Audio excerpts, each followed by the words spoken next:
నమస్తే, నేను మీ సతీష్. పులివెందుల జెడ్పీటీసీ ఎన్నికల ఫలితాల తర్వాత జగన్మోహన్ రెడ్డి మొదలు ఆ పార్టీ నేతలంతా కూడా ఒకటే గుక్కపెట్టి ఏడుస్తున్నటువంటి పరిస్థితులు కనిపిస్తూ ఉన్నాయి. మరి ఆ ఫ్రస్ట్రేషన్ తోటో ఆ అక్కస్తోటో ఈ రోజున ఒక్కొక్కళ్ళు కూడా నిజాలు ఒప్పేసుకుంటా ఉన్నారు అనేటువంటి ఒక చర్చ కూడా ఏపీ రాజకీయ వర్గాల్లో జరుగుతూ ఉంది. మరి ఏమిటి అసలు పులివెందుల ఒంటిమిట్ట జెడ్పీటీసీ ఎన్నికలు అనేటువంటిదే అత్యంత చిన్న ఎన్నికలు అని చెప్పిన జగన్మోహన్ రెడ్డి ఈ రోజున వైఎస్ఆర్ కాంగ్రెస్ పార్టీ నాయకులు కూడా ఆ ఎన్నికల్లో మరి ప్రజా తీర్పు చూసిన తర్వాత ఇంతలాగా ఆ అసహనానికి గురవడానికి కారణాలు ఏమిటి అనేటువంటి అంశాలు మనతో చర్చించేందుకు సీనియర్ జర్నలిస్ట్ దుర్గా కుమార్ గారు ఉన్నారు. సార్ నమస్తే. నమస్తే సతీష్, మన రాకెట్ వీక్షకులు కూడా. సార్, ముఖ్యంగా 2 జెడ్పీటీసీ స్థానాలు కడప జిల్లా, అందులోనూ కూడా పులివెందుల ఒంటిమిట్ట చాలా చిన్న ఎన్నికలు, చాలా సాధారణమైనటువంటి ఎన్నికలు అని అదే జగన్మోహన్ రెడ్డి చెప్పాడు, వైఎస్ఆర్ కాంగ్రెస్ పార్టీ నాయకులు చెప్పడం చూసాం. ఈ రోజున ఆ ఎన్నికల ఫలితాలు వచ్చాక మరి జగన్మోహన్ రెడ్డికి లేదా వైఎస్ కుటుంబానికే ఒక చావు దెబ్బలాగా పులివెందుల ఫలితాలు, కనీసం డిపాజిట్లు కూడా రాలేదు అక్కడ జగన్మోహన్ రెడ్డికి. అలాగే ఇంకో పక్కన ఒంటిమిట్టలో కూడా ఘోరమైనటువంటి ఓటమి. ఇది ప్రజా తీర్పు అనేటువంటిది స్పష్టంగా కళ్ళ ముందు కనిపిస్తూ ఉంటే దానిపైన మరి గగ్గోలు పెడుతున్న వైనం చూస్తూ ఉన్నాం. నిన్న అంబటి రాంబాబు గారు అయితే ఒక వీడియో ట్విట్టర్లో పోస్ట్ చేసి, అది ఎక్కడో పశ్చిమ బెంగాల్ది అయితే ఆయన ఇక్కడ పెట్టేసి ఇక్కడ ఒంటిమిట్టను పులివెందుల్లో రిగ్గింగ్ జరిగింది అని చెప్పి ఆయన పెట్టడం, నిమిషాల్లో దొరికిపోయారు. ఈరోజు బొత్స సత్యనారాయణ గారు ఆయన చేసిన వ్యాఖ్యలు, వైసీపీ అభ్యర్థులే విచ్చలవిడిగా రోడ్ల మీద తిరిగారు అని చెప్పేసి బొత్స గారు చేసిన వ్యాఖ్యలు ఎలా చూడాలి సార్? అసలు మీరు అన్నారు సతీష్ గారు, ఎన్నికల ఫలితాల తర్వాత గగ్గోలు పెడుతున్నారు అని. ఎన్నికలకు ముందే గగ్గోలు పెట్టేశాడు జగన్మోహన్ రెడ్డి గారు. అప్పటికే అర్థమైపోయింది ఆయనకి పార్టీలో ఎలాంటి ఘోర పరాభవం జరగబోతుంది అనేది. ఎన్నికల ఫలితాలు ముందు రోజు ఎవరైనా ఒక పార్టీ అధ్యక్షుడు, ఒక ముఖ్యమంత్రిగా చేసిన వ్యక్తి గతంలో ప్రస్తుత ముఖ్యమంత్రి చంద్రబాబు నాయుడు గారి గురించి వ్యక్తిగతంగా ఆయన మాట్లాడిన స్థాయి నీచమైన స్థాయిలో మాట్లాడినప్పుడే జగన్మోహన్ రెడ్డి గారు ఆ పార్టీకి తనంతట తనే సొంతగా గొయ్యి తవ్వి ఉప్పు పోసి పాత్ర వేసుకుంటున్నాడు అనేది అర్థమైపోయింది.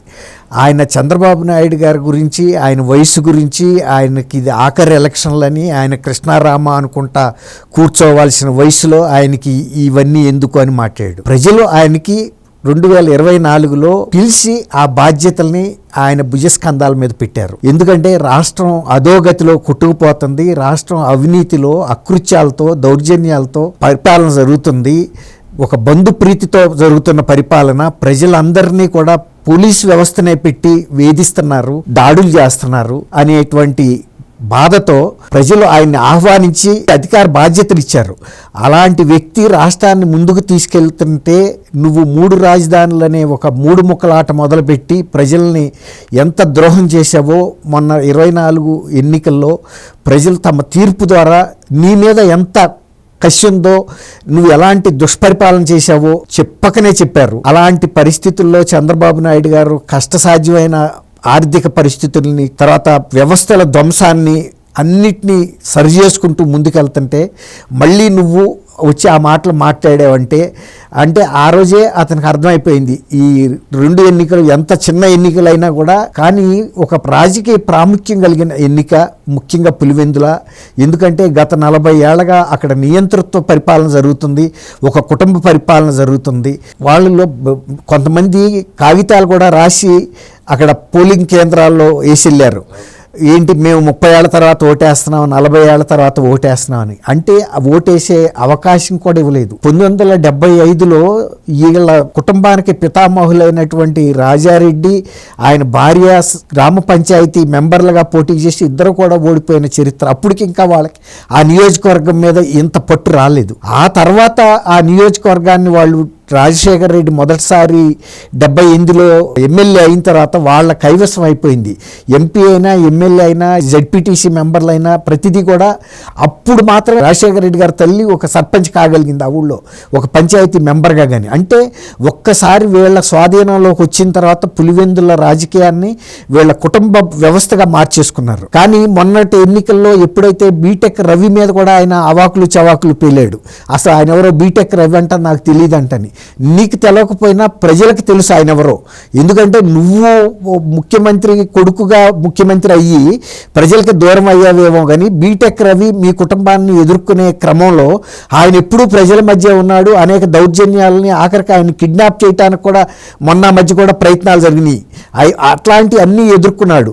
అందుకే ఇవాళ ఆయన భార్య లత, ఆమెకు వచ్చిన మెజార్టీలో 10వ వంతు కూడా వైఎస్ఆర్సీపీ క్యాండిడేట్కి రాలేదంటే ఎంత ప్రజల్లో ఈ కుటుంబం పట్ల, జగన్మోహన్ రెడ్డి పట్ల, జగన్మోహన్ రెడ్డి మాట తీరు ప్రవర్తన పట్ల, తర్వాత పులివెందుల పులినని చెప్పుకుంటూ రాష్ట్ర వ్యాప్తంగా పులివెందుల పరువు తీసేసాడు. అసలు ఇతని ప్రవర్తన ఇలా ఉంటుందా అని, పులివెందుల్లో అందరూ జగన్మోహన్ రెడ్డి లాగా వ్యవహరిస్తారు అనేది తప్పు మాట.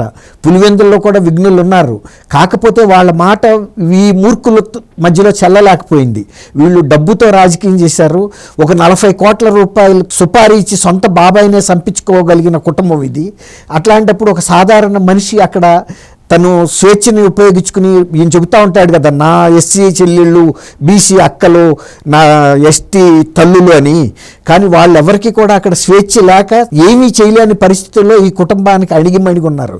ఎప్పుడైతే మొన్న 24లో మళ్ళీ తెలుగుదేశం ప్రభుత్వం, కూటమి ప్రభుత్వం వచ్చిందో, ఈసారి ముఖ్యంగా ఇలాంటి నియంతృత్వంగా ఉన్నటువంటి పాకెట్స్ ఏదైతే ఉన్నాయో వాటి మీద శ్రద్ధ పట్టి ప్రతి ఓటరు పోలింగ్ కేంద్రానికి వెళ్ళాలి.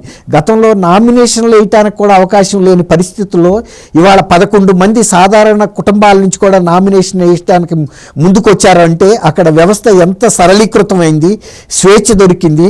పోలీస్ అధికారులు ఎంత స్వచ్ఛందంగా పనిచేశారు. వీళ్ళు మాట్లాడితే పోలీసు యూనిఫామ్ని ఓడదీసి కొట్టమని అని చెబుతుంటే ఆ మాట అందుకుని పోలీసు అధికారుల మీద ఎన్నికల ముందు వైఎస్ఆర్సీపీ కార్యకర్తలు ఎగబడి దాడి చేయడానికి ప్రయత్నిస్తే అక్కడ ఒక అధికారి నేను పోలీసు యూనిఫామ్లో ఉన్నాను అని చెప్పి హెచ్చరించాడు.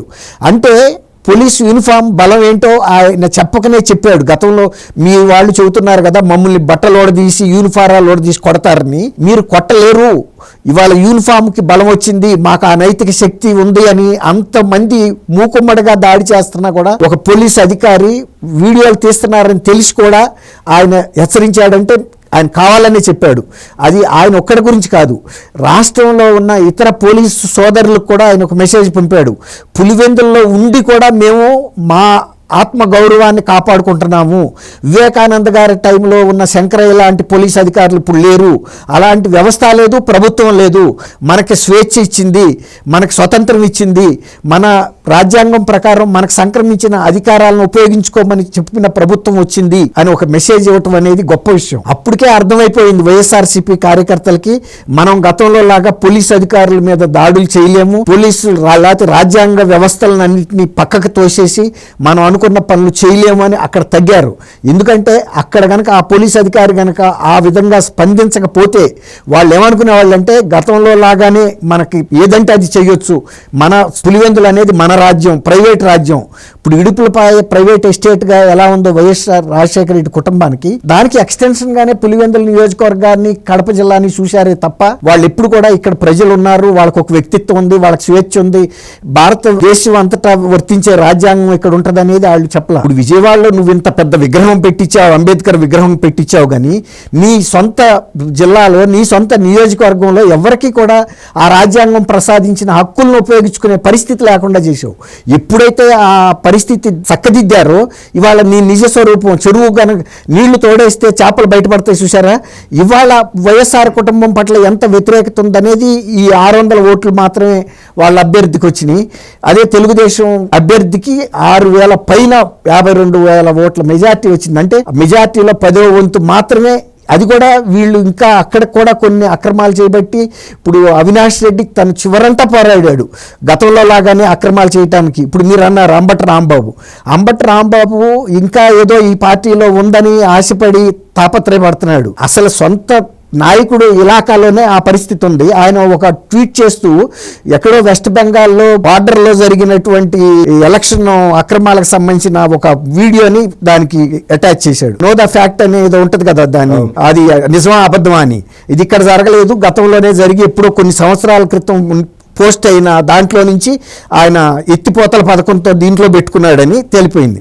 అలాగే నిన్న బొత్స సత్యనారాయణ గారు చెబుతున్నాడు, ఆయన యథాప్రకారంగా మాట్లాడుతూ వైఎస్ఆర్సీపీ వాళ్ళు ఇష్టానుసారంగా తిరిగారు, అల్లర్లు చేస్తా అని చెప్పాడు. ఆ తర్వాత చెప్పాడు టీడీపీ అని. అంటే ఆయనకి తెలియకుండానే ఇప్పుడు అట్లాగే సొంత చెల్లెలు షర్మిల గారు కూడా ఏం చెబుతుంది, నువ్వు నిజంగా కనుక అంత ధైర్యస్తుడు అయితే నీ మీద వచ్చినటువంటి ఈ లిక్కర్ కుంభకోణానికి సంబంధించి నువ్వు వెళ్ళి అసెంబ్లీలో ఎందుకు నువ్వు చెప్పలేకపోతున్నావు, అసెంబ్లీని ఎందుకు ఫేస్ చేయలేకపోతున్నావు అని కూడా అడిగింది. అట్లాగే ఇవాళ అసెంబ్లీకి వెళ్లకుండా నువ్వు నీ అభ్యర్థుల్ని ఇంకా ఇవాళ పోటీలో నిలబెడితే నీకు ఇచ్చిన బాధ్యతను నెరవేర్చలేని వ్యక్తికి మేము ఇంకా ఎన్నుకోమని నీ సొంత నియోజకవర్గ ప్రజలే తీర్పు చెప్పారు. నీకు ఇచ్చిన బాధ్యత నువ్వు ప్రతిపక్ష నాయకుడిగా హోదా ఉండాలి, లేకపోయినా నువ్వు అసెంబ్లీలో ఉండాలి. అసెంబ్లీలో నువ్వు మాట్లాడకుండా ఇంకా ఏ ముఖం పెట్టుకుని నువ్వు ఇవాళ జెడ్పీటీసీకి నీ అభ్యర్థిని పోటీకి పెట్టావని అడిగితే జగన్మోహన్ రెడ్డికి సమాధానం లేదు. అందుకే ఆయన ఎన్నికల ముందు కూడా వెళ్ళి కనీసం ప్రచారం చేయలేకపోయాడు నైతికంగా. అంతెందుకండి 2024 ఎలక్షన్ ముందు భారతి గారు వెళ్ళి జగన్మోహన్ రెడ్డి తరపున ప్రచారానికి వెళ్ళి అక్కడ నియోజకవర్గంలో అడుగుతున్న ప్రశ్నలకి సమాధానం చెప్పలేక తెల్లముఖం వేయాల్సి వచ్చింది. ఏమ్మా నీ భర్త మా రైతు పాస్ పుస్తకాల మీద ఫోటోలు వేశాడు, ఆయన ఇచ్చిన భూమి అని అడిగారు. అట్లాగే ఇళ్లకు సంబంధించి అనేక అక్రమాలకు బయట పెట్టినప్పుడు కూడా ఆయన చెప్పలేకపోయింది. కాబట్టి జగన్మోహన్ రెడ్డి గారు తన సొంత పార్టీకి సమాధి, శాశ్వత సమాధి ఆయనే కట్టాడు. ఆ నియోజకవర్గంలో కూడా ప్రజలు కట్టి రాష్ట్రంలో ఇతర ప్రజలకు కూడా చెప్పారు, జగన్మోహన్ రెడ్డి లాంటి వ్యక్తిని కానీ వైఎస్ఆర్సీపీ లాంటి పార్టీని కానీ ఇంకా ఎప్పుడు ఎవరూ కూడా మనం సమర్థించవద్దు, దీనికి శాశ్వత సమాధి మేము కట్టాము, మీరు కూడా ముందు మీరే కట్టారు, తర్వాత మేము ఫాలో అయ్యాం, మనందరం కలిసి ఇలా ముందుకు వెళ్ళాలనేది వాళ్ళు ఇచ్చిన ఒక సందేశంగా ఆంధ్రప్రదేశ్ ప్రజలు స్వీకరించాల్సిన అవసరం ఉంది. Thank you. Thank you Satish గారు, మన రాకెట్ వీక్షకులకు కూడా.